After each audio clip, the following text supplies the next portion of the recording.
महर्षि वाल्मीकि जी द्वारा रचित रामायण का प्रतिदिन हम सभी स्वाध्याय करते हैं। अभी बालकांड जो प्रथम कांड है, इस बालकांड के तृतीय सर्ग को पिछले दिनों हमने समाप्त किया था। आज से चौथा सर्ग प्रारंभ होगा। इस सर्ग में महर्षि वाल्मीकि का 24,000 श्लोकों से युक्त रामायण काव्य का निर्माण करके उसे लव कुश को पढ़ाना, मुनि मंडली में रामायण गान करके लव और कुश का प्रशंसित होना तथा अयोध्या में श्री राम द्वारा सम्मानित हो उन दोनों का राम दरबार में रामायण गान सुनाना, ये विषय आज प्रारंभ होगा। तो इस सर्ग का पहला श्लोक है,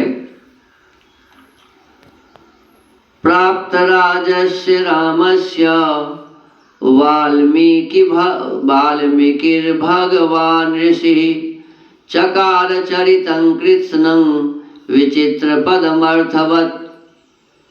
कहते श्री रामचंद्र जी ने जब वन से लौटकर राज्य का शासन अपने हाथ में ले लिया, उसके बाद भगवान वाल्मीकि मुनि ने उनके संपूर्ण चरित्र के आधार पर विचित्र पद और अर्थ से युक्त रामायण काव्य का निर्माण किया। अब ध्यान दीजिए थोड़ा सा, बहुत अच्छा प्रसंग है और आने वाले समय में आपको बहुत लाभ करेगा। इसको समझ लेंगे तो ठीक से इसको समझिए। पहला जो श्लोक है इसमें ये कहा जा रहा है कि जब भगवान रामचंद्र जी वन से लौटकर अयोध्या आए और राज्य का शासन अपने हाथ में ले लिया, राज्य का शासन अपने हाथ में ले लिया, उसके बाद भगवान राम जब राजा बन गए, उसके बाद मुनि ने, वाल्मीकि मुनि ने उनके संपूर्ण चरित्र के आधार पर विचित्र पद और अर्थ से युक्त रामायण काव्य का निर्माण किया। किसने किया? किसने किया? वाल्मीकि ऋषि ने किया। ये इस श्लोक में लिखा हुआ है। तो वाल्मीकि ऋषि यदि इसको लिखते तो क्या लिखते? वो यदि लिखते तो लिखते कि जब रामचंद्र जी राज्य का राजा बन गए, अयोध्या राज्य का राजा बन गए जंगल से आने के बाद, तब मैंने रामायण की रचना की, सो लिखते ना। लेकिन इसमें क्या लिखा है? जब लौट कर आए, राज्य का शासन अपने हाथ में ले लिया, तब भगवान वाल्मीकि मुनि ने रामायण की रचना की। तो साफ साफ स्पष्ट हो रहा है कि नहीं कि ये श्लोक वाल्मीकि जी का लिखा हुआ नहीं है। ये श्लोक कोई दूसरा व्यक्ति लिख रहा है। और ध्यान दो, यदि मैं कहूं कि पतंजलि ऋषि ने योग दर्शन लिखा, क्या कहूंगा? मैं कहूंगा कि पतंजलि ऋषि ने योग दर्शन लिखा, तो मेरा कहा हुआ ये वाक्य पतंजलि ऋषि ने योग दर्शन लिखा, ये योग दर्शन का सूत्र हुआ क्या? हुआ? मैं कह रहा हूं कि पतंजलि ऋषि ने योग दर्शन लिखा, तो ये शब्द तो मेरे है ना। पतंजलि ऋषि का है क्या? नहीं, ये शब्द पतंजलि ऋषि के नहीं है।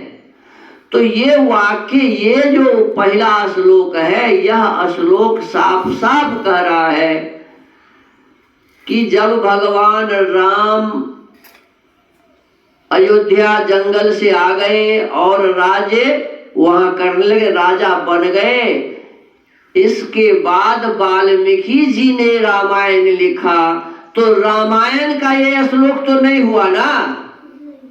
ये जो हमारी बात, ये जो किन्हीं विद्वान का बात है, जो कह रहे हैं ये बात कि वाल्मीकि जी ने रामायण लिखा, ये बात रामायण का नहीं हुआ। रामायण अभी शुरू, माने कह रहे हैं कि वाल्मीकि जी ने लिखा, और वाल्मीकि जी ने क्या लिखा उसके बारे में अभी कुछ नहीं बताया गया। इसमें सीधा ये कहा जा रहा है कि वाल्मीकि जी ने लिखा, तो ये श्लोक वाल्मीकि जी के नहीं है, इस श्लोक से साबित होता है।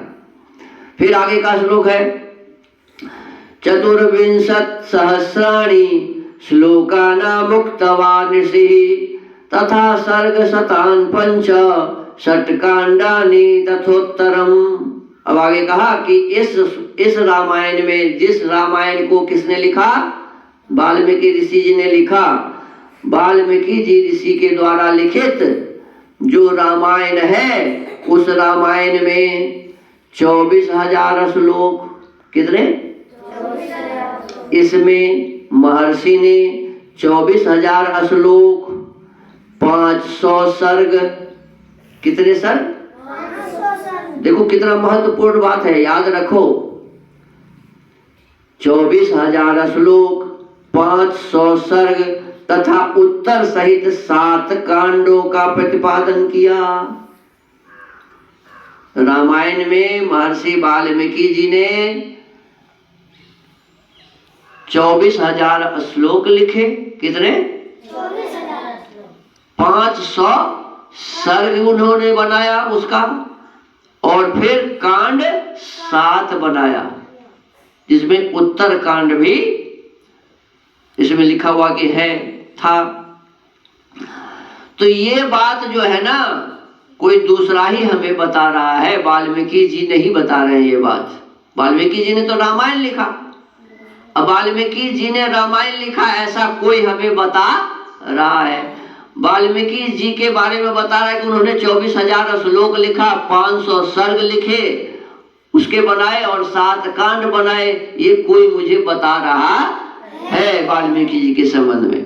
फिर आगे कहते हैं, कृत्वा तु तन्महाप्राज्यः सभविष्यं सहोत्तरं चिन्तयामास कोऽन्वेतत् प्रयुञ्जीयादिति प्रभो। भविष्य तथा उत्तर कांड सहित समस्त रामायण पूर्ण कर लेने के पश्चात सामर्थ्यशाली महाज्ञानी महर्षि ने सोचा कि कौन ऐसा शक्तिशाली पुरुष होगा जो इस महाकाव्य को पढ़कर जन समुदाय में सुना सके। जब उन्होंने बना लिया 24,000 श्लोक, 500 सर्ग और 7 कांडों से युक्त रामायण को जब उन्होंने बना लिया, तो बनाने के बाद फिर विचार किया कि ऐसा कौन पुरुष होगा जो पुरुष मेरे द्वारा बनाए हुए इस रामायण को याद कर ले, कंठस्थ कर ले और लोगों को सुनाए, लोगों को सुनाए। इस प्रकार से महर्षि विचार किए। तस्य चिन्तयमानस्य महर्षिर्भावितात्मनः अगृह्णीतां ततः पादौ मुनिवेशौ कुशीलवौ।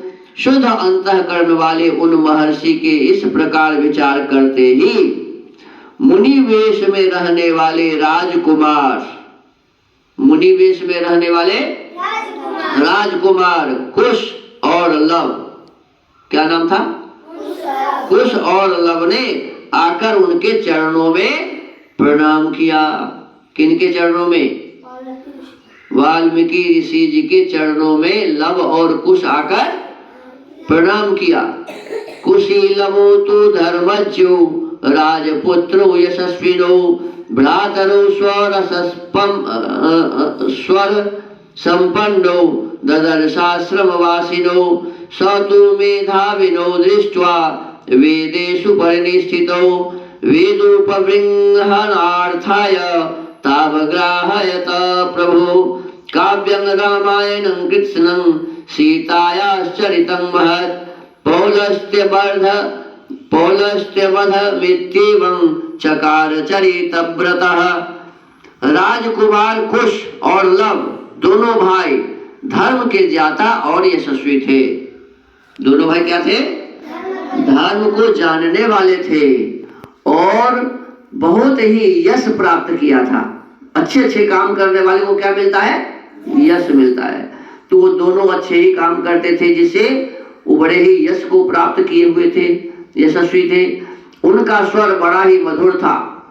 दोनों भाई बहुत बढ़िया गाते भी थे, स्वर उनका अच्छा था। और वे मुनि के आश्रम पर ही रहते थे और वाल्मीकि जी के आश्रम पर ही दोनों रहते थे। उनकी धारणा शक्ति अद्भुत थी। दिमाग उनका बहुत तीव्र था। कोई भी बात एक बार में ही समझ जाते थे, भूलते नहीं थे। धारणा शक्ति अद्भुत थी और वे दोनों ही वेदों में पारंगत हो चुके थे। देखो, ये भी ध्यान देने वाली बात है। क्या लिख रहे हैं लिखने वाले कि लव और कुश दोनों वेदों में पारंगत थे, माने चारों वेदों का ज्ञान भी उन्हें था। पहले से ही होते थे लोग। जो भी व्यक्ति होता था वह अपने बच्चों को सबसे पहले वेद ही सिखाते थे, वेदों का ज्ञान ही देते थे, क्योंकि वेद में ही संपूर्ण विद्या होती है। तो कहते हैं लव और कुश दोनों वेदों में क्या थे? पारंगत हो चुके थे। भगवान वाल्मीकि ने उनकी ओर देखा और उन्हें सुयोग्य समझकर उत्तम व्रत का पालन करने वाले उन महर्षि ने वेदार्थ का विस्तार के साथ ज्ञान कराने के लिए उन्हें सीता के चरित्र से युक्त संपूर्ण रामायण नामक महाकाव्य का, जिसका दूसरा नाम पौलस्त्य वध अथवा दशानन वध था, अध्ययन कराया। अब देखिए, इस रामायण के दो नाम यहाँ बताए गए हैं। एक नाम तो रामायण है ही और दो नाम अन्य है। उसमें एक नाम बताया पौलस्त्य वध। क्या है? पौलस्त्य वध। और दूसरा इसका नाम क्या है? दशानन वध। दूसरा क्या है? पौलस्त्य वध का मतलब और दशानन वध का मतलब जानते हैं आप? पुलस्त ऋषि थे। पुलस्त क्या थे? पुलस्त के जो पुत्र हुए उसका नाम हुआ पौलस्त्य। तो रावण को ही पौलस्त्य बोलते हैं। रावण को क्या बोलते हैं? और भी रावण के भाई हैं, वो भी पौलस्त्य थे। पुलस्त के जितने भी संतान होंगे सब क्या होंगे? पौलस्त्य। तो पौलस्त्य वध भी उसका नाम था रामायण का। और दूसरा नाम था दशानन वध। कहते हैं कि गांव में लोग कहते हैं कि उनके 10 मुख थे। कितने? 10 मुख थे। लेकिन 10 मुख वाला आदमी थोड़े होता है। अरे 10 मुख का मतलब होता है 10 दिशाओं में उनकी बुद्धि चलती थी, माने सब प्रकार की विद्याओं से युक्त थे। तो 10 विद्या क्या है? 4 वेद और 6 शास्त्र। 4 वेद और 6 शास्त्र। तो 6 शास्त्र और 4 वेदों के विद्वान रावण भी थे। ऋषि का संतान तो थे ही। रावण भी 4 वेदों का विद्वान थे। तो इसीलिए उन्हें दशानन कहा जाता था। और दशानन वध रामायण का नाम भी उस समय था जिस समय ये लिखा जा रहा था। जो व्यक्ति ये लिख रहे हैं ना, जो व्यक्ति ये बात लिख रहे हैं, उनके समय इस ग्रंथ का पौलस्त्य वध भी नाम था और दशानन वध भी नाम था। तो आज स्वाध्याय के क्रम को यहीं विराम देते हैं। ओम।